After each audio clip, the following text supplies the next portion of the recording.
Well, that was a massive and much-needed win for Chicago. I think maybe we got a little smirk out of Fields there, but I'll take it. Jason, what did you think of last night's performance from the Bears? He should have been cheesing the way that he Right? performed against the Commanders last night.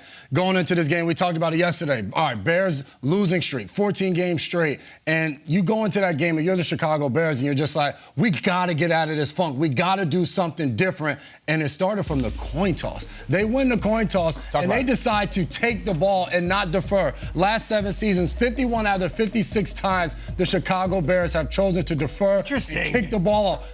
Eberflus said, no, give us the ball. And they go right down the field and they score a touchdown. 2 long passes to DJ Moore, who was wide open. The Commanders' defense, we talked about it, they had given up the most explosive plays in the NFL going into this game, and they just followed suit. No one was guarding DJ Moore. He took turns on every corner on the Commanders' team of making plays. 230 yards. Fields only had 282.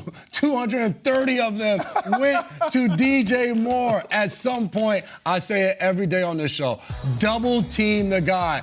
Put more people on him. Emmanuel Forbes, you can get this work. Makes the catch, breaks the tackle, running down the sideline. We saw the last one. Kendall Fuller was on him. St. Juice got some of the action in the slot. In zone, they didn't even cover him for the first touchdown of the game. I don't know if they realize DJ Moore is their best offensive player, and he's the guy that Justin Fields wants to throw the ball to. And he was open all night long, and he absolutely made them pay. He might not have been out of bounds on that play. I know. DJ Moore was just incredible from start to finish. You're right. 91% of the time, Jason, I'm doing the math here, they win the coin toss, they say defer. They see that Commanders defense, and they say, oh, give us the rock. Let's do it. Right. Yeah.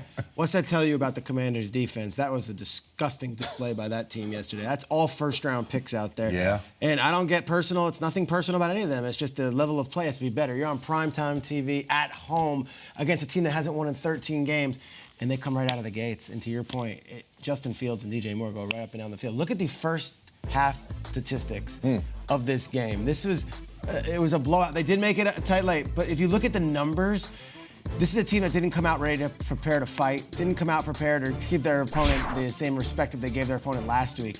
This is the first half. Chicago. 307 yards. This is Bears, the 32nd team in the league right now. And this is supposed to be Washington, which has a first-round pick in Jonathan Allen and Deron Payne and Emmanuel Forbes and Jamin Davis and Chase Young, and it's Jack Del Rio is a respected defensive coordinator, and Ron Rivera is a defensive coach. Yeah. If you give up 307 yards in the first half to the Chicago Bears, how are you going to compete with the Eagles and the Cowboys this season? How are you going to fight for a wild card? This was a team that got outworked, outplayed, and then they do come all the way back, and it's 30-20. And you know I love the game management stuff. Yeah, sure. And Ron has kicked a couple field goals already here. He got 30-20, and it's like, do we go for it on fourth? Let's kick the field goal. Joey Slye misses the kick, and then you have the DJ Moore thing, and the game's over. And it's like, you give up 40 points to the Bears at home. I think if you're a Commanders fan this morning, you're waking up and you're like, this is a rough morning. But you know what? It was a much rougher night. To give up 307 yards and that amount of points in the first half to the 32nd team in the league coming into this thing, I don't know what to tell you. Ron, it was a weird night for Ron. Like, every time they would go to him on the sideline, he was kind of stoic. Like, I was ready for him to start throwing stuff I or don't know something. if we got to take the Riverboat title from Ron because he's been kicking a lot of field goals on fourth down here, and they did it last week in the overtime. Exhausted team. Just exhausted team. I don't We know. need to workshop that nickname. I don't know Might what's just be the Ron. opposite. Yeah, just Ron. Just Ronald Rivera. Ron Rivera. Just use his real name. Why not? Yeah, the riverboat wasn't there. Unbelievable night. I can't believe that happened. I can't believe they scored 40 points. The DJ Moore thing, he had 29 yards a catch. You see 230, it's usually not on 8 catches, guys. Like, you got him for 12 or 13. Like, you don't do it on 8 catches. And listen, I've said on the air, listen, they traded the number 1 overall pick for a very good player who is not a game changer. He was a game changer yesterday. I've said they paid and extended Cole Kmet, who was just a guy. I'm sorry, he was not just a guy. He was really good yesterday. He was a huge advantage. Can we let's have a second to talk about what Justin Fields has done the last 2 weeks. Justin Fields has 600 yards and 8 touchdowns in 2 games. Yeah. Nobody's doing that. Josh Allen stuff. He has 1 interception and 8 touchdowns in 2 games. He's not really running. He's got 80 yards in the 2 games, not by his standards.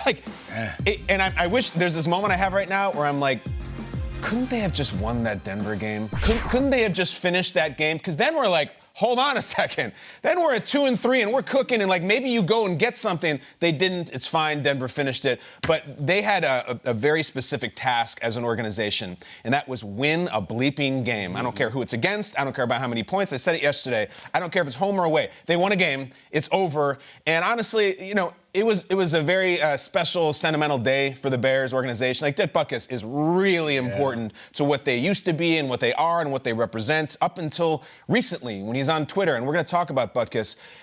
If they would have come out and laid an egg against Washington on that day after that game last week, it would have been a disgrace. And I don't even want to deal with hypotheticals because they are fantastic. Justin Fields, what are we going to do if Justin Fields keeps playing this way? Like, if, let's say they win here and there, but he's still electric, because now we're into what he was doing last year, where it's like, oh my God, this guy's incredible. The stats are amazing. Maybe they're not winning, but Justin Fields is really producing. Like, did we jump too soon on the Caleb from USC? He has put back together 2 astronomical games, guys. So we'll see next week. They got to win. Now we can actually exhale and see where the chips fall. But I'm very, very happy for the Bears organization. Washington was rough, but the Bears were great. Great night. When I was watching it, what jumped out to me most is the fact that, was this more on Chicago or was this more on Washington? As you mentioned, Schwegs, I mean, that defense is absolutely stacked, and that is not the game we expected. I even wrote in my notes, second quarter observation, incredible start. Fool me once last week, can't be fooled again by Chicago. Like, are they going to hang on? Like, you weren't really believe sure. me, all the texts I was getting, all of them were like, they're definitely losing this game. They're definitely losing. There's no way they finished this game. They finished it. They won by 3 scores. You know what I mean? There was no interception to end it. No, I mean, it was a little close, a little dicey, but no, let's not even go there. And even for Luke Getsy, to come out and call that game aggressive, throwing the ball down the field, setting the tone, all the stuff between him and Fields, they did it last week. And now this one was on prime time. Everybody's watching. They came out firing. That, to me, was most impressive. Justin Fields in the pocket, throwing the ball from the beginning to the end of the game of the pass. I don't understand this team. They're a confusing team because, you know, the defense has a lot of guys out last night, but they were awesome on D for the first half especially. Like, just they had juice, they were hitting. That's the same team that was in the second half against Denver. They're so all over the map. Even Fields, it's just they're a very confusing team. I would actually say Washington's a confusing team too because we were getting fired up and they started the season too, Peter. And I think Eberflus, needed that win. Hell yes, he did. Out that way, like you walk out of that and you're like, okay, all right, like I can coach. Yeah. Like that's what we expected. Like it's there. We've got proof of life. Like, okay, now we can go for the rest of the season. And to your point, Getsy, after all that this offense has heard and the whole thing with Fields at the press conference, that's now 20 days in the rearview mirror. It's 3 games later. It's almost like all that stuff with Fields at the podium or at the locker and then the podium. Kind of in the back. Yeah. Now they seem like they're kind of. Nice big fat 40 points. They need it. Oh, my God.